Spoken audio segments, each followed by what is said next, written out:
So there's a separate video I would refer you to about how to care for and clean and wash and store a little bit more hardy herbs like cilantro and parsley.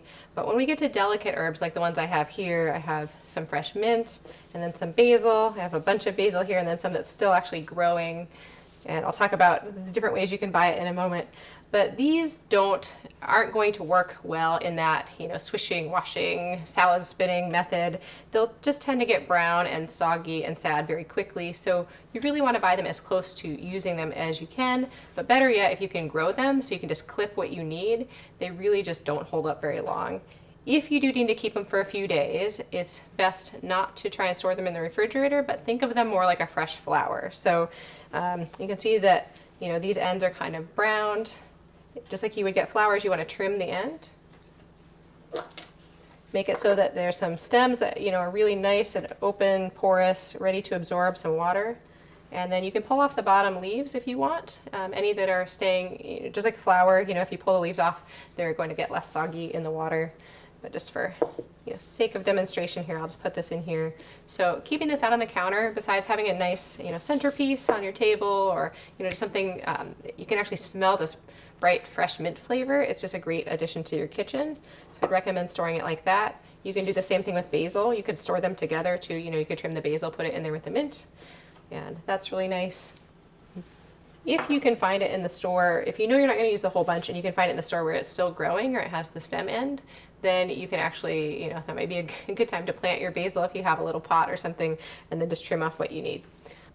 We're going to do a technique called chiffonade. I'm just going to take off some of the top leaves. That's really what we're going to work with. This works with these delicate herbs that are also really strong in flavor, like basil and mint, where you wouldn't want to get a huge mouthful or huge bite necessarily, unless you're just a big mint or basil aficionado.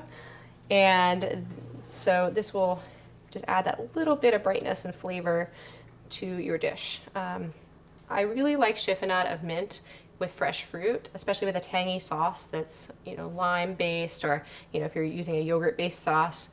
We have a great tropical fruit and lime sauce recipe for the desserts, for having a fresh, bright, summery dessert. Also works really well as a fruit salad. So you can have things that double as your fruit dish and your dessert as well. So to chiffonade, I'm just going to take off those little pieces of stem, and I'm going to lay the leaves on top of each other, just making a stack.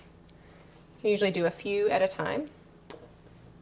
Right? And the bigger ones are easier to work with, just in terms of holding it with your fingers. And then after you stacked up your mint leaves, you just roll them nicely into a little spiral. And then you tuck your fingers under, and just like you had with everything else, you just make fine shreds. You can do it with your chef's knife or your paring knife, whatever you find more comfortable. I really like them very, very thin. Okay, and you can always cut them, if you have bigger pieces toward the end where you got toward your finger, you could chop them up separate or just rip them up. You can cut the shreds the long way if you want to break them up a little bit, but I like to just kind of unfurl them a bit, and then you have these beautiful shreds, and it just adds so much fresh flavor to whatever dish you're making. If you're doing, something like spring rolls where you want to see a beautiful leaf, you might leave it whole, but that can be, you have to really like mint. That's pretty pungent. Put our mint off to the side, and I'll just show you the same thing with basil. So really pretty much exactly the same. To pick leaves that are, bigger, intact. Let's see. There we go. So we'll roll those up. And for the basil, I really like it on, say, a pasta dish, right? So, you might have a tomato sauce that has some Italian seasoning or, dried herbs cooked in, and then it's really nice to, in terms of layering your flavors, then to take some fresh basil and sprinkle it over the top. I really like to add the basil when the food's still warm, because when that heat hits it, then those essential oils and the aromatics in the basil will just, perfume. So as soon as you set that plate in front of someone, it's just this mouth-watering smell. All right, so we'll set that off to the side.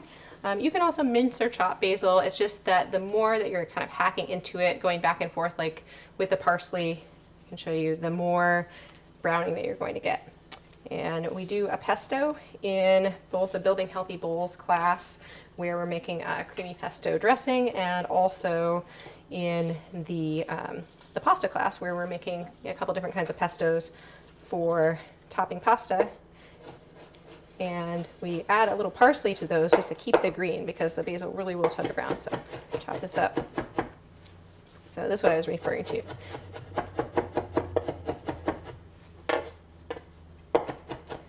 So before it even turns brown, you'll see that, you know, the cut edges are a lot darker green, and that's, you know, where that leaf has been bruised or cut, that's the edge that's going to start to turn brown. And so, you know, if we came back 15 minutes later, it would be, you know, really unappealing.